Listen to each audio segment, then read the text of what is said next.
So we just watched Doctor Strange in the Multiverse of Madness last night. Totally blew our minds. It was unreal. Crazy. It was incredibly creative. Visual effects were stunning. It was just mind-blowing. Fantastic story, fantastic acting, great characters in there. We did not get bored, great conversations. It was like a perfect movie for us personally. I don't know how the texts are actually explaining the multiverse. Is it like really parallel, like in the Marvel? I was wondering that too. Yeah, so is it that parallel? would be Like there's other us. Strange. Other Rogers and Sabinas in other universes? I don't know. But for me personally, I can't see that, but I'd rather think of, I don't know. Just multiple beings, right? Yeah, just different. More and more beings, realms. Yeah. Existence. You too? You think that too? Yeah, I think it's more of just, like parallel is something different to me than multiverse. So parallel realities, they might exist as well, but in the multiverse, I can't see that all infinite universes, there's going to be one of us in each of them. I more see it as just another expanse of creation, and a whole bunch of infinite other beings are evolving spiritually, and then maybe they're reincarnating into other universes, but not necessarily so much only the beings that are on planet Earth now are also on planet Earth in other universes. And even, because I think in a way that kind of limits creation in the capacity for, new universes and the creativity of Vishnu creating totally new planets, right? Like, is there an exact replica of Earth in each other universe, or is it a totally different universe? So, not to say that, but because when we're talking about infinite power, there could be both possibilities. Maybe there's an infinite number of parallel universes and an infinite number of separate different multiverses. And each one of those has an infinite number of parallel universes. So we got an infinite number of universes that are different, but each one of those has an infinite number of parallel universes. Whoa. I just blew my own mind. I don't even know what to say anymore. That was mind-blowing. Yeah, if you like that, hit the like button. Give him a like. Give Marvel a like. They did a great job. If you're a Marvel fan, go watch it. If you're not, then not. And give Indian Monk a like, because I know this video is going to be good. Today we're going to watch how the universe was created according to Hinduism by the channel Indian Monk. And it was a request by DJ Destruction. We thank you so much for being with us since 7 months. I just checked because I think he's with us since the very beginning. And yes, you are. Yeah, from the incredible. When we started doing reaction videos. The universe is a mystery that has always puzzled mankind. Oh yeah. How was it created? And who is responsible for creation? In Hinduism, there are many theories about how the universe was created in the earliest days. Let's explore some of them. In Hinduism, the universe is not one single entity.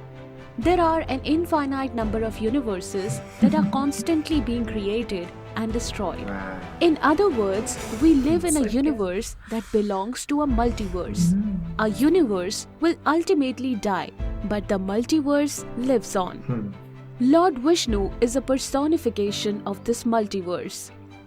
According to Hinduism, Lord Vishnu was asleep in the cosmic ocean of all causes before the creation of the universe.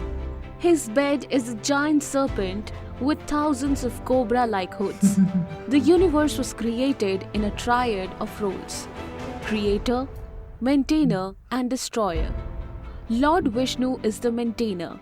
Lord Brahma is the creator. Lord Shiva is the destroyer.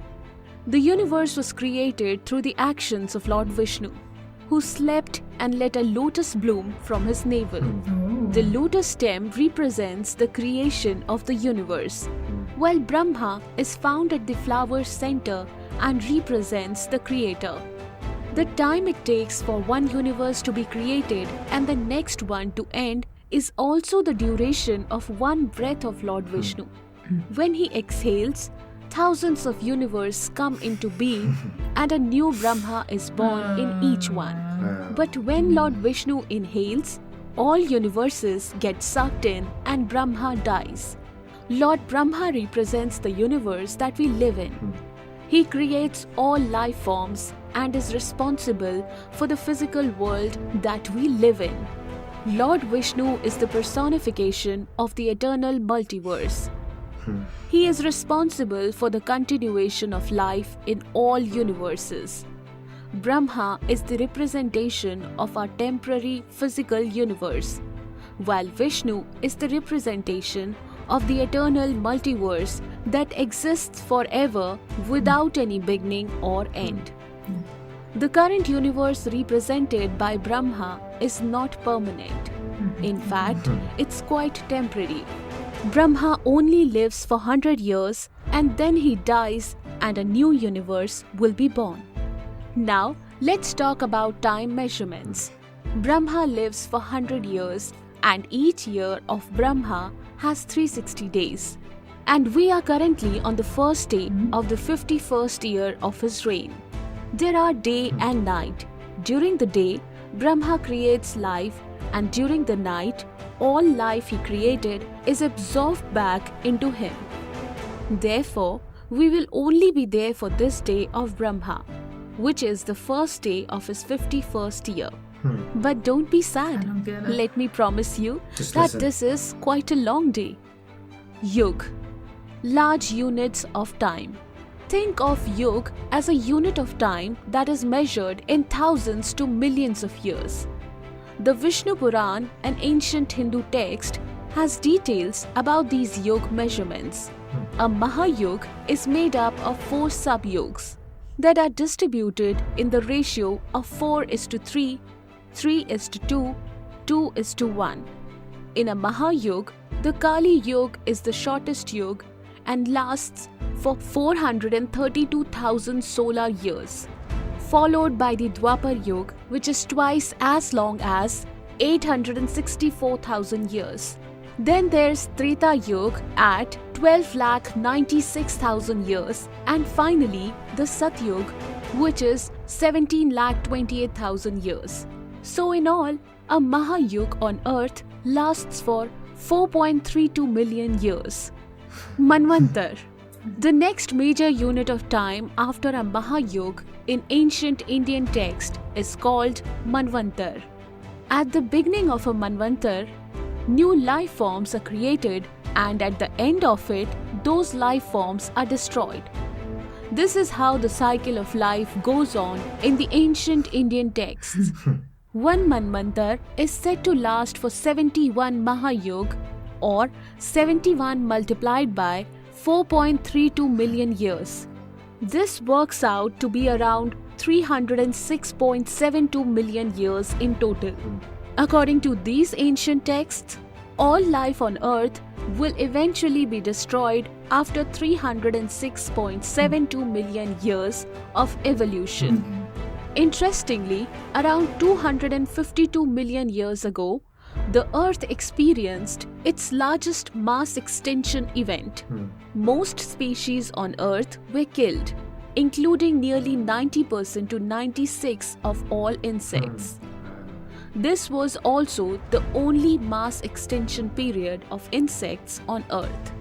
After each mass extinction of life forms, there is a period of recovery called Sandhikal. This period lasts for one Satyug, or 1.728 million years. According to the latest estimates from modern science, it is believed that it took around 10 million years for life on Earth to recover after the Permian-Triassic extinction event. As you can see, it took our planet 10 million years to get back to its feet after suffering the greatest mass extinction in history. Kalp, day of the Brahma or universe. The universe has a day too. Just like our day on Earth is called Kalp, the time period for one Kalp is said to be equivalent to 14 Manvantars and their Sandhi Kal. So, there are 14 Manvantars and 15 Sandhi Kals in a Kalp. During the Sandhi Kal before the first Manvantar, no life has evolved yet.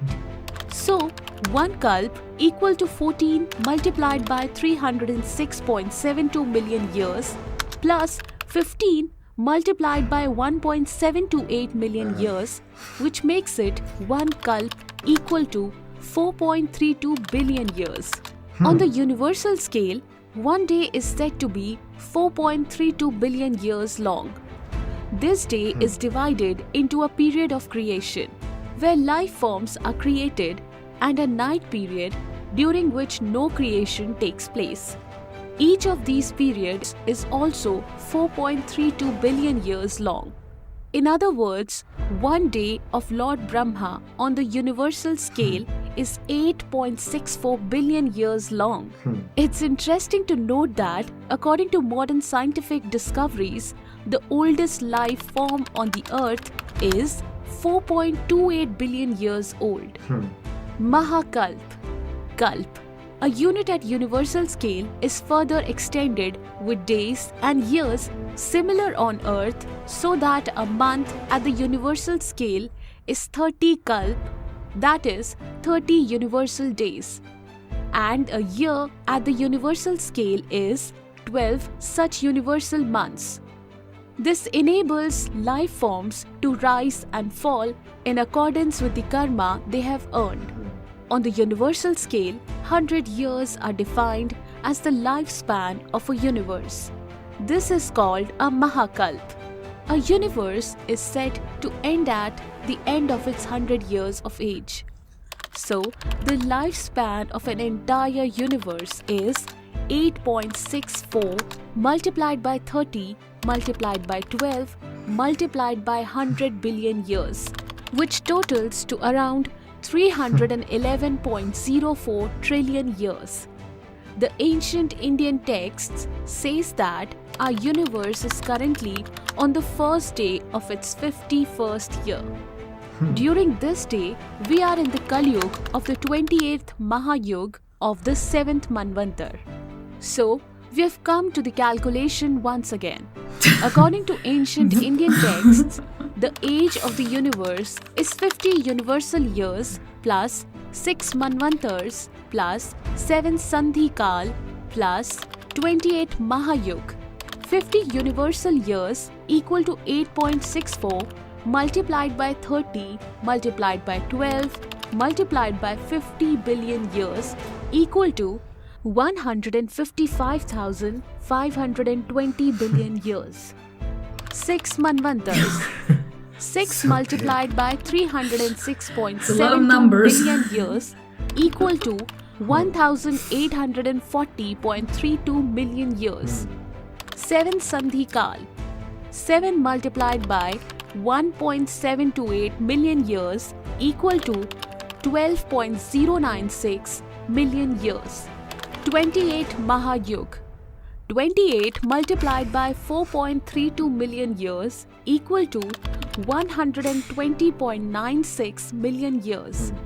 So, the age of the universe as per ancient Hindu texts is 157.49 trillion years.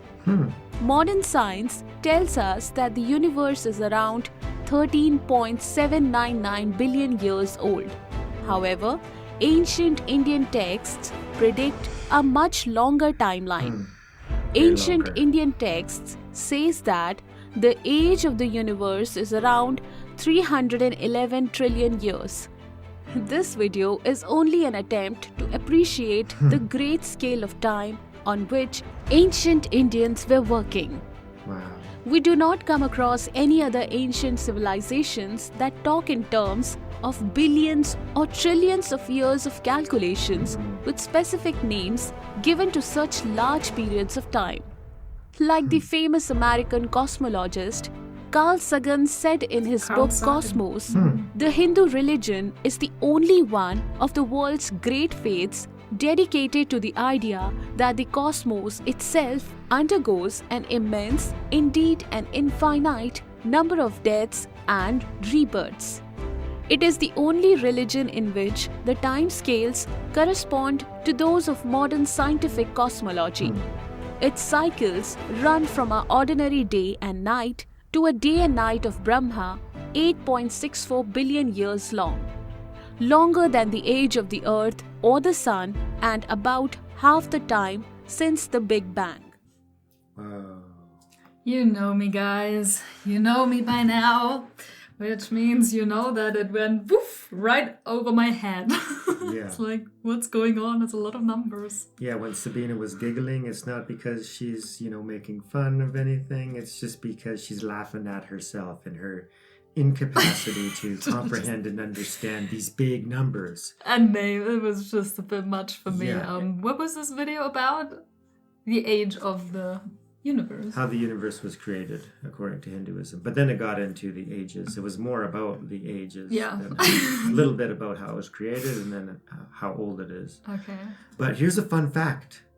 You may not know this about Sabina, but she has 2 siblings that are like certified math geniuses.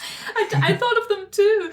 My younger brother Marcel, he's doing his doctorate now in math, and my sister has a big German math channel, and I thought of them too. I thought they would. So they would understand these huge numbers, and for me too, if I applied myself more, I could learn the names and apply them. But I got a general understanding because for me, it's more. The meaning and essence of what's being taught than memorizing exact numbers and figures, right? So the meaning that I derive from this is, a couple, mainly that the ancient Hindu scriptures, I agree with that scientist, was it Carl Sagan? Carl Sagan, yeah. Talking about, acknowledging that. The ancient Hindu texts are the only ones that are, talking about these vast numbers and even having names for them, right? So, yeah, it's just incredible. And then also just how incredibly old it is, because when we're talking about multiverses and even the universe in general, being created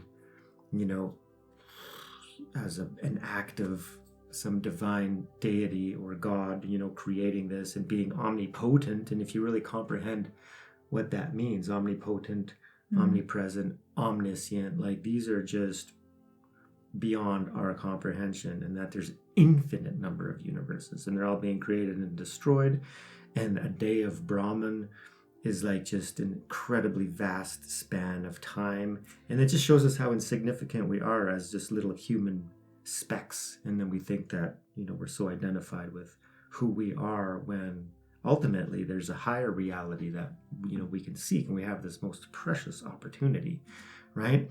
And in that sense, why were we created? What is the meaning of creation? Well, if you get into the scriptures as well, it's talking about, reuniting with that. And it's all just one play and an opportunity for those who seek it to go beyond the material realms and into the spiritual realms. So yeah, it's vast, mind-blowing, and crazy, right? Yeah, I already got lost when they talked about Brahma and the day. During the day, Brahma creates life, during the night, but they didn't say how long the day is. It just sounded like day, and then later they explained it. Yeah, so like it's 5 minutes later they explained it. I know, so I thought, okay, there's something really missing here. That's why I don't get it. Yeah, they should have said that Brahma's day and night. They should have said how long those spans are then, because I kind of got lost, because it's okay.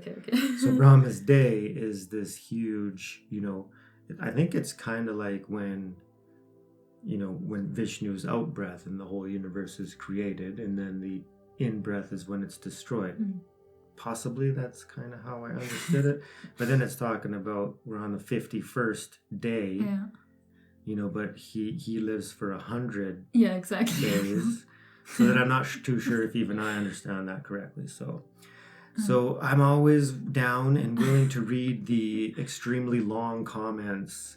He's reading them, not all of them anymore, but most of them. Yeah, like on my breaks at work, I go into the comment section and I find the long ones that I know that Sabina's probably not going to read because she can't keep up, but she can't really understand. It's not her karma to do so. No, I wouldn't understand either. So I love reading those. If anybody wants to explain this, and like systemized point form, because I learned really good by repetition too, and I have read some of these comments before and it's slowly sinking in.